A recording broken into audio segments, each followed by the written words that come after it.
Have you ever wondered what actually separates elite endurance athletes from the rest of us? Is it their heart? Their lungs? Could it be their skeletal muscles? Well, there are a lot of different ways that we could answer this question. But one of the biggest differences is this. They've trained their bodies to take in, transport, and use an incredible amount of oxygen. And this ability has a name, VO2 max. Now that's great for elite endurance athletes, but for us mere mortals who may just want to be reasonably fit or maybe want to participate in some recreational races, does VO2 max really even matter? Well, yes it does. Because training to improve your VO2 max doesn't just help you to perform better at the gym or during athletic events. It does wonders for your cardiovascular health, metabolic health, fat loss, and can dramatically reduce your risk of dying from many different conditions as you age. So this isn't just about performance. This is about your overall health, functionality, and longevity. And to really understand VO2 max and why it has so many health benefits, we're going to do something a little bit different. We're going to use the cadavers to show you how your body solves a very specific problem. And that is to get oxygen molecules from the outside world all the way down into your skeletal muscle fibers. And that is an incredible journey that requires multiple steps and systems working together. But throughout this pathway of getting oxygen to your muscles, there are potential bottlenecks, or in other words, there are points along the pathway that can limit how efficiently oxygen gets to its final destination. So what we're going to do is walk through this pathway step by using cadaver dissections to follow oxygen from the outside world all the way down into your muscles. And we'll identify where those bottlenecks are, and more importantly, how certain types of exercise can improve each one, ultimately increasing your VO2 max and improving your overall health. It's going to be an oxygenated one. So let's jump into this anatomical and physiological awesomeness.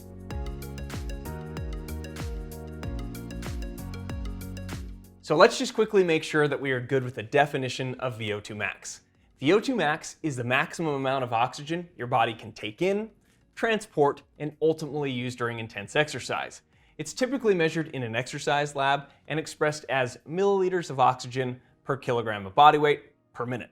And again, this number, or how much oxygen you can utilize, depends on each of the steps in the pathway of getting oxygen to your skeletal muscles, which we're going to cover this pathway now. And it all starts with breathing. When we inhale, air moves through the nose or the mouth, usually the mouth when we're doing high intensity exercise, and then travels down through the pharynx and into the trachea. And the trachea is often referred to as the windpipe. From there, the trachea branches repeatedly to form the bronchial tree, eventually delivering air into the alveoli. The alveoli form tiny air sacs that look like a bundle of grapes, except they're hollow. And this is where gas exchange is about to happen. But this is the end of the line for airflow, or in other words, the end of the respiratory tract.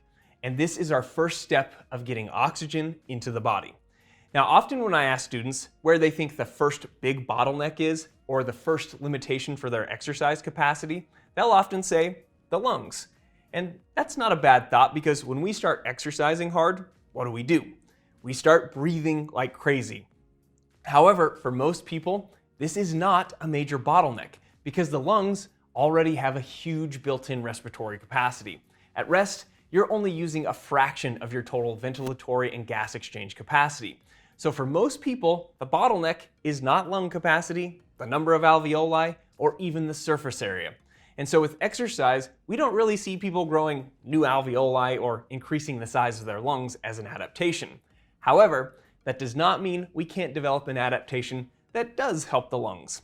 With repeated exposure to high-intensity exercise, your respiratory muscles, like the diaphragm and intercostal muscles, become stronger and more resistant to fatigue. And although this is not an adaptation to the lungs themselves, this does allow you to move larger volumes of air with less effort. So while the lungs may not be a primary limiter, training still helps reduce the cost of breathing by improving the efficiency of the respiratory muscles, especially at max effort.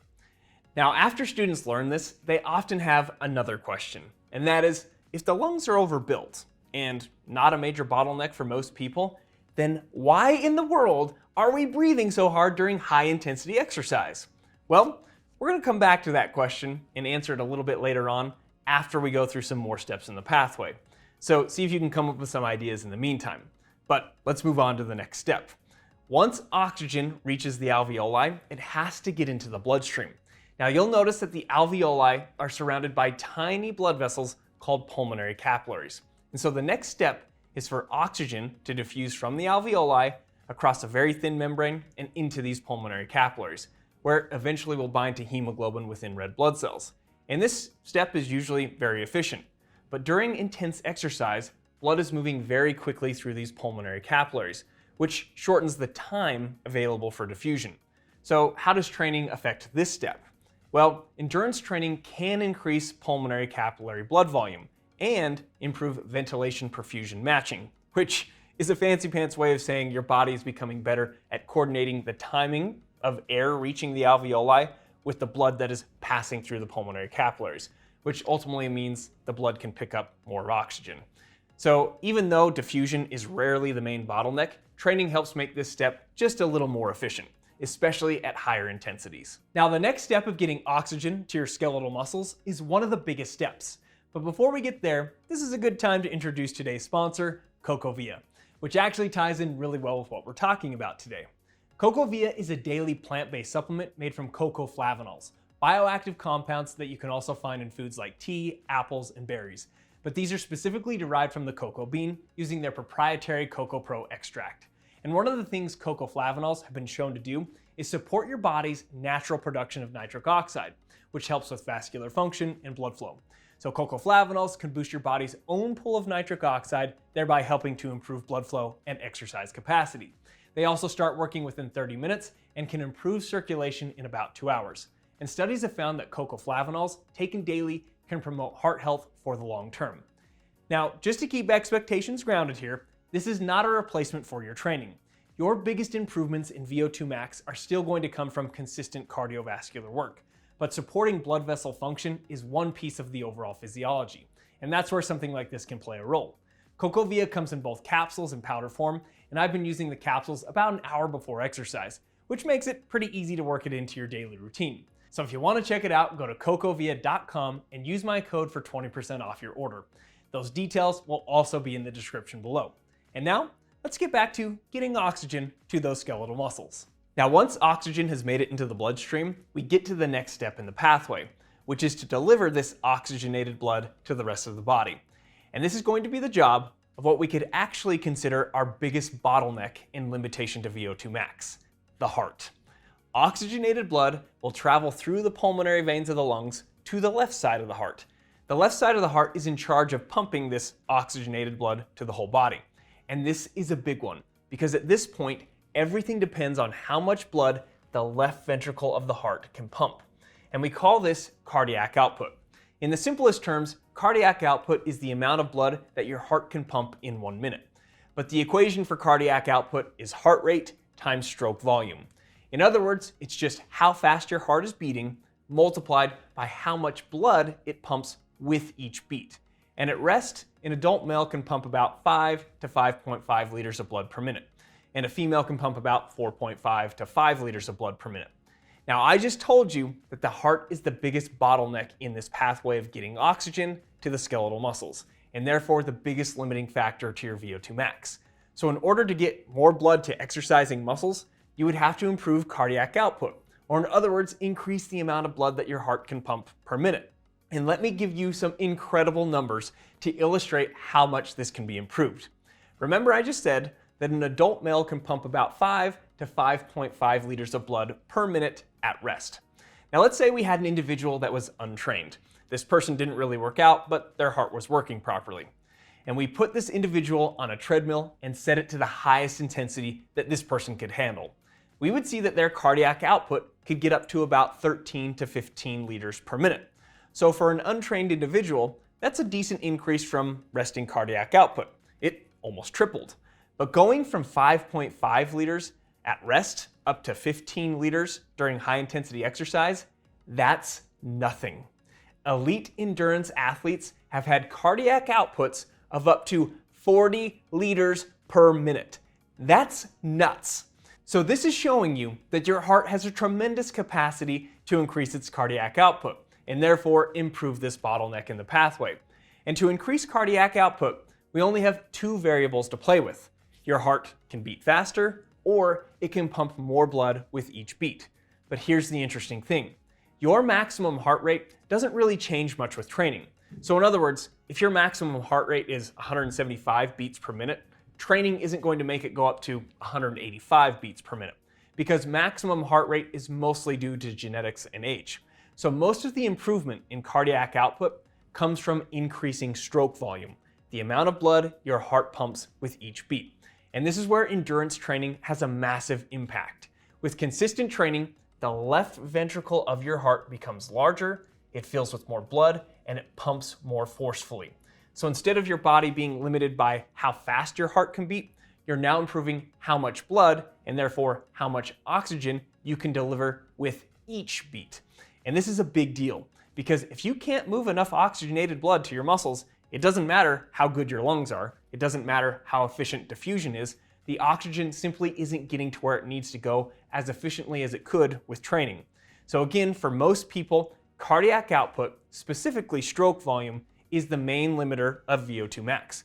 And this is also one of the biggest reasons why endurance training is so powerful, because it directly improves your heart's ability to pump with more force and deliver more oxygen to your entire body. And so now that we've covered the heart, we have the next step in the pathway, and that is delivering this oxygenated blood to the skeletal muscles. When the left ventricle contracts, this propels blood into the aorta, the largest artery in the human body. And the aorta will branch multiple times so that the blood can be distributed to the muscles throughout the body. And this gives us an opportunity to talk about the blood that is being delivered to these exercising muscles. Your blood carries oxygen primarily bound to a protein called hemoglobin that is found in red blood cells. And so the oxygen carrying capacity of your blood, or in other words, how much oxygen your blood can carry, largely comes down to the number of red blood cells that you have.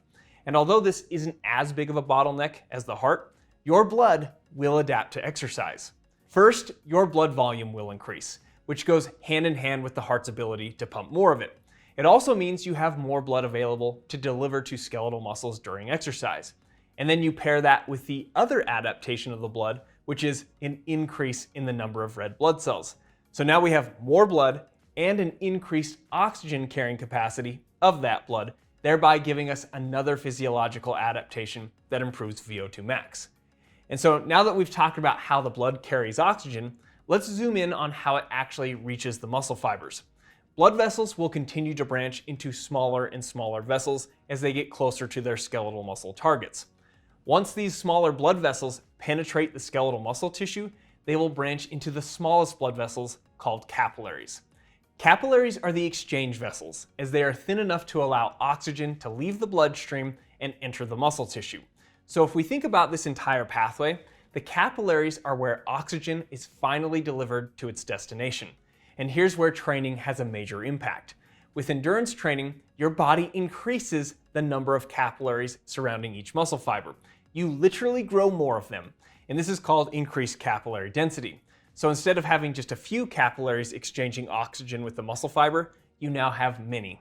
And this does a couple of really important things.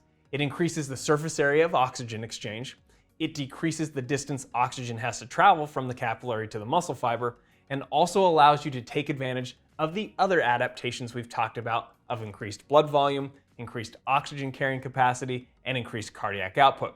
And therefore, this is another key adaptation that helps improve VO2 max. And so now you might be thinking, yay, we're finally to the destination. The oxygen will diffuse into the muscle fiber and the mitochondria in the fiber can utilize it to make high quality ATP. And yes, it is absolutely reasonable to be excited about this because the mitochondria within the muscle fiber will utilize that oxygen to make ATP. And it will be able to make more ATP due to all of the adaptations in the pathway that we've discussed so far.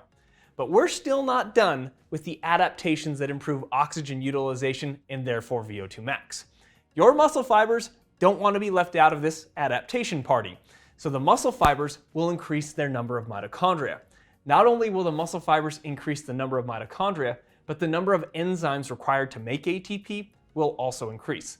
Plus the size of those mitochondria will increase. And this is one of the most powerful adaptations, second to improvements in cardiac output. So reviewing this and putting it all together, we're improving the entire pathway, your breathing becomes more efficient. Your heart pumps more blood per beat. Your blood carries more oxygen. Your muscles have more capillaries to receive more oxygen, and your muscle mitochondria use that oxygen more effectively. And over time, training continues to improve or widen each of these bottlenecks, allowing more oxygen to move from the outside world all the way into your skeletal muscle fibers. Now, before we go into the most effective exercises to stimulate these adaptations and improve your VO2 max, I do need to call back to the question I asked earlier, and that was, if the lungs are overbuilt and not a major bottleneck for most people, then why in the world are we breathing so hard during high-intensity exercise? Well, we could get very detailed with this answer, but the increase in breathing isn't because your lungs are failing to bring in oxygen. It's in large part due to your body trying to keep up with rising carbon dioxide levels and maintain proper blood pH. As your muscles produce more carbon dioxide during intense exercise, your brain ramps up your breathing to get rid of it. So that heavy breathing you feel is less about struggling to get oxygen in and more about trying to get carbon dioxide out. So instead of the lungs being the limiting factor, they're more like a system with extra capacity, waiting for the rest of the body to catch up. And the whole process of getting rid of carbon dioxide and managing the metabolic byproducts of exercise will be for a different video. But let me also address one more thing. You may have noticed that I said the lungs are not a bottleneck for most people, and this is assuming healthy lungs. However, the lungs can start to be a bottleneck for elite endurance athletes. They've maximized all of these other adaptations so dramatically that the lungs may start to have trouble keeping up. But most of us mere mortals that are just concerned with general fitness or are recreational athletes probably are not going to get to the point where the lungs become an issue. So what are the best exercise protocols to improve VO2 max?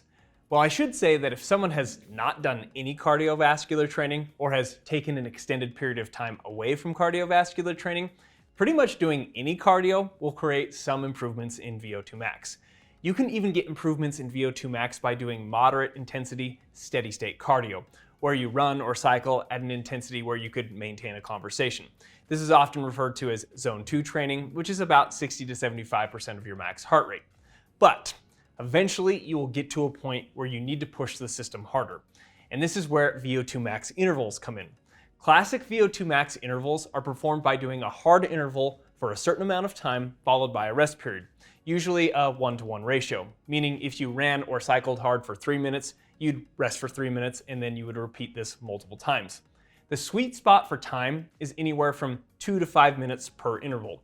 A common interval protocol that you'll often hear about is 4x4s, 4 reps of 4 minutes each. So you would go hard for 4 minutes, then rest for 3 to 4 minutes, and then repeat this 4 times. You could also go 5x3 minutes or even 6x2 minutes. And the shorter intervals you would obviously be doing at a greater intensity. Now, when you first start doing these, there will be some trial and error of how intense they need to be. I do mine at a certain speed and incline on a treadmill, but you could also do them on a stationary bike, a regular bike, or even running outside. But what you should notice is that the first and second interval should feel tough, but doable. However, if you set this up right with the proper intensity, during the last interval, you should be feeling like you're glad it's the last interval, and even getting close to your max heart rate. If you could go for another minute or two during that last interval, that's a strong indicator that you can increase the intensity. And to progress with these, you can pretty much adjust those variables, increase the speed or intensity, or the time of the interval. Now, very short intervals also can be used to improve VO2 max, such as intervals of 30 seconds on, 15 seconds off, repeated over 8 to 10 minutes. But there are some differences between these short intervals and the classic 2 to 5 minute intervals. The longer intervals are great because they allow you to actually reach your VO2 max and stay there for a period of time. The shorter intervals rely more on anaerobic energy, especially early on, but when you repeat them over and over, your oxygen consumption stays elevated across the entire set. So instead of hitting VO2 max and holding it, you're spending a lot of total time near your VO2 max. And both approaches can be effective, but the longer intervals tend to be more of that direct application to true VO2 max training. And we still do have our free workout chart for cardio and VO2 max training that I'll have linked down in the description. But remember, VO2 max isn't just about athletic performance. It's one of the strongest indicators of how long and how well you're going to live. And improving it means you're not just improving your performance, you're training for a long and healthy life. So thank you for watching, everyone. I hope you learned some useful information today, and we'll see you in the next video.